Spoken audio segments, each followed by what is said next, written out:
what do you think drivers should do if, let's say, they get a traffic ticket or like a speeding ticket of some kind, and then their account is potentially jeopardized, or like they could get deactivated? Well, if you get a traffic ticket, you need to assess the likelihood of a negative outcome. Say you get a traffic ticket for going 5 miles over the speed limit. That's probably not going to result in a deactivation. It's probably something that you're not going to be able to fight unless you've got a dash camera that shows the speed in which you're going. That may be a ticket where most drivers would just want to pay it off and move on with their life.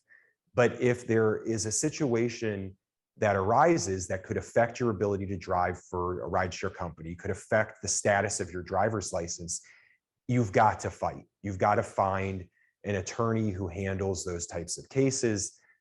It might cost you, some amount of money that could seem prohibitive, but I can tell you that keeping your driver's license is keeping your job.